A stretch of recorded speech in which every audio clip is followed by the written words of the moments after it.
Like all good tragedies, there is a third and final act, and you are here for that moment with reading glasses. In this final segment of our conversation with Nina Pantelic, we approach the thorny issue of gender politics in literature. Is it possible for a man or a woman to write a convincing character of the opposite sex? Should it matter? Should the gender of an author take any consideration for you to simply read and enjoy a good story? With that in mind, we dive headlong into a very enjoyable conversation about Game of Thrones. Both the book, the writing style, and the TV series itself. There are a couple of teeny-weeny spoilers, so be careful. I find there are very few male writers who can write convincing and decent female characters beyond the aspirational nymph. In the same way... The Manic Pixie Dream Girl? Exactly. Yeah. Game of Thrones, yeah. actually. George R. R. Martin. Well, Game of Thrones is, but in Team reverse. Lannister. But in reverse, I still find there's the same issue in reverse. But it's still difficult for women to write convincing male characters. But if you talk about chick lit, but the male character tends to be a foil for the female lead's frustrations or disappointments. Is there? What do you think? Do you think there's too much of an issue about identity politics in writing, or is it simply that we're not going to attain that figure? In the end, it's going to have to be maybe a man and a woman writing together will create the perfect character definition. The perfect book baby. Yeah, absolutely. Well, why is it that there seems to be this obsession with putting certain genders on your bookshelf as opposed to a bloody good story? Well, I think a part of it comes from the fact that in the end, I would never be able to write convincingly with using a male voice because I don't have that male experience. Mm-hmm. Leading into that, I was just thinking about the recent Elena Ferrante controversy where the identity of the Italian writer has been outed. Maybe, we don't really know. But one of the problems was that somebody was doing some sort of calculation and saying that no way could these characters have been written by a female writer, that the actual identity of the author has to be male, and that was one of the reasons for the investigation behind it, which is completely invasive and kind of unnecessary. I think that the beauty of it is that in this day and age with internet and social media and GPS systems everywhere, it's kind of nice to know that you can still maintain like a modicum of privacy in your life. Well, you could argue George Eliot. You don't need to know the gender of the writer. It is the story that sticks to the wall. It's not the person who's throwing the crap. Yeah, you know what I mean? Even with the Bronte sisters, it's like, I know that Kerr Ellis is supposed to be representative of Charlotte Bronte, but I think we could still kind of tell that Jane Eyre was written by a woman. No? True. Could a man ever have written any Jane Austen books? Jane Austen is so biting, though. I love her. I could see very it. sharp. I could see it. Yeah. The snark is in Elizabeth Bennet. But would she... It's strong with that one. See, but would she have maintained... would her books have been as popular because if she had been a male writer? Would she have achieved such success if she wasn't so unique or unusual in that time? I just keep thinking, what if she had just told Mr. Darcy to stick it and walked off into the sunset on her own? I feel like that would have been a better ending. That's brilliant. Still mixing the author and the character. Not quite able able to do it. You got me again. Genius. I think if you're going to read a classic and you're going to have a perspective that's informed by current day politics, then the two aren't going to gel properly. Like you can read Jane Eyre and you can say, oh, it's a terrible shame that she had to use a writer's pseudonym, but it's just not relevant. It doesn't matter. It doesn't make any difference. It's still a good book, you know. You can still read it. I think that we've moved beyond now that conversation, haven't we? Well, no, I don't think we have. But you see, I don't think the conversation is important. I think I'm still waiting for a consistent standard of male and female characters written by female and male writers. It's something I struggle with in my own writing in the past. I struggled to write a convincing female character. I struggle to get into the head of a female character. Yeah, but that depends what do you mean by character, like definition? What do you mean? The actions of the character, the description of the character? Motivations, the thought process. That's the wonderful thing about a book compared to a film is that you are given access into the mind. It's literature. You're given access into the mind of the character. It's not just convey me disappointment with your face. You know, we hear.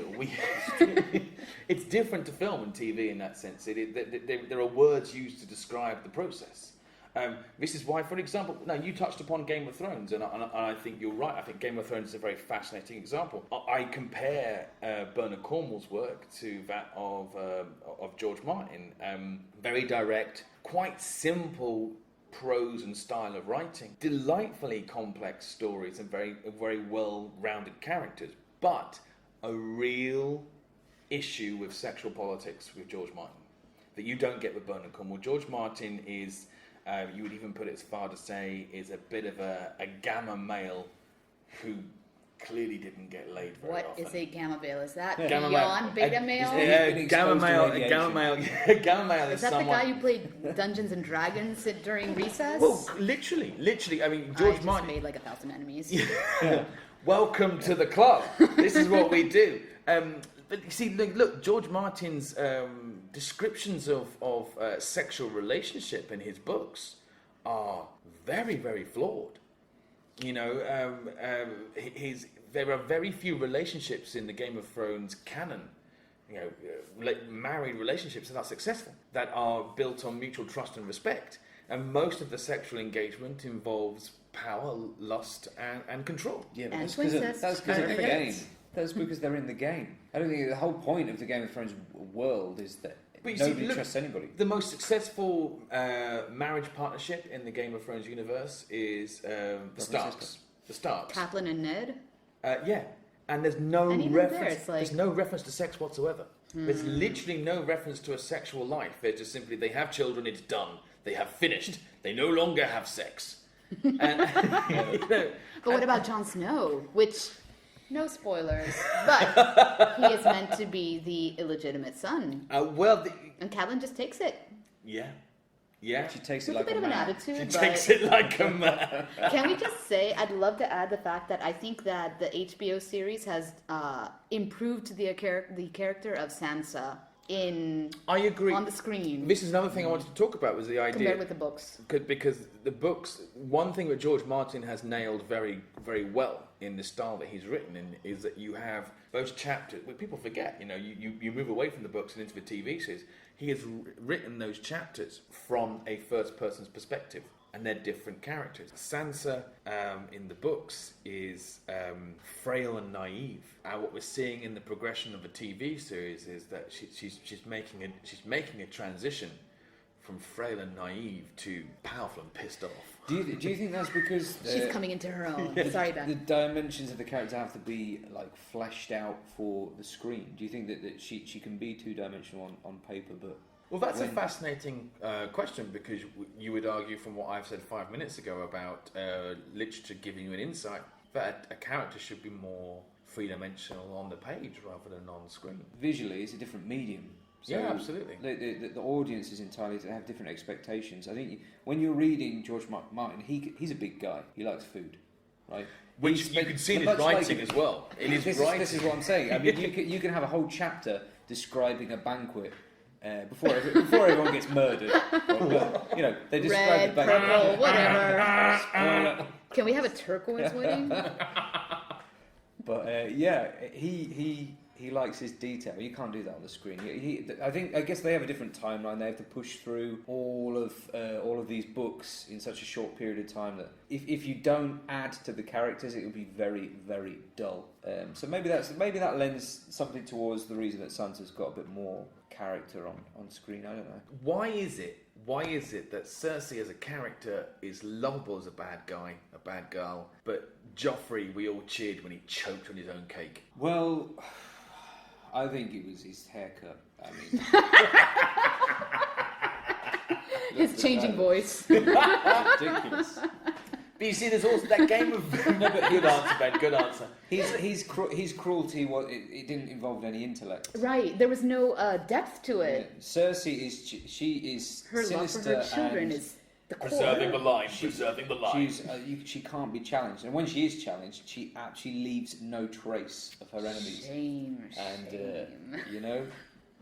you knew even at her lowest point, you knew that the person that was tormenting her was going to get. She was going to end up on top, oh, man. come hell or high water. And I think that's what drives your kind of desire to see her do more bad, do more evil. It's fascinating because she is someone that as a bad guy. I keep saying guy, but that's just the way we use the language.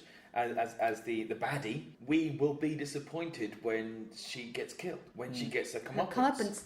Yeah. That you don't want to see her fail. You want to see her wreak havoc on the rest of the characters, which she has been doing pretty consistently. Yeah, it's great. Can we compare her to another female character on the show, Catelyn's sister, whose name is escaping me right now? She's basically the Bertha Mason of the world. Yep. But is she mental because men have treated her that way? She lives in an ivory tower with an infinite drop.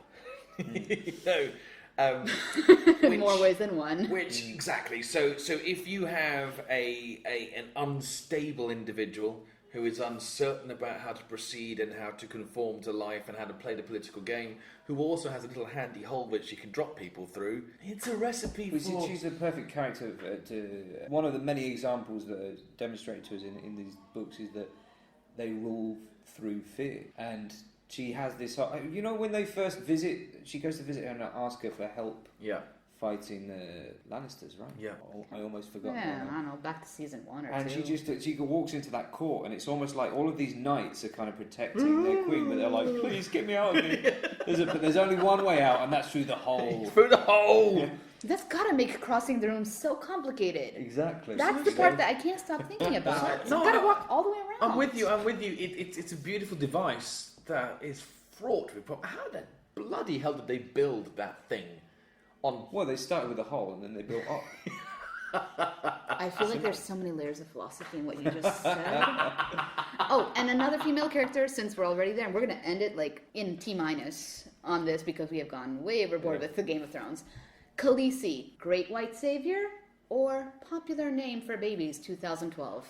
Sounds like a car. I believe Khaleesi's line in the narrative is quite interesting because it shows an issue with what would widely in politics be described now as white guilt or white man's burden. It shows an issue of the concept of trying to provide freedom and liberty and then having to discover that freedom is corrupted by her own principles. Well, she's not corrupted. She genuinely wants to achieve these aims. No, but she's That's corrupted kind by of the reality of her principles. That not everybody holds the same principles. It's not even that. It's the fact that culture. It's the fact that delivering those aims immediately to people leads to dislocation of society. Well, she liberates the slavery in a place where slavery is the main trade. The whole and has economy existed for centuries. And all of these people are like, well, what the hell? What are you doing? We love having slaves. But I like that. Have slaves. But I like that That's parallel. the upper echelon of society, though. But this is it. This is why Game of Thrones is actually very good. Because Game of Thrones, I've said to people before, if you want to understand medieval history, read Game of Thrones because it is basically a template that's layered over European feudalism history. It's about these struggles. It's about these developments, these ideas, and something maybe we could talk about history another time. But that is a very different conversation for another day.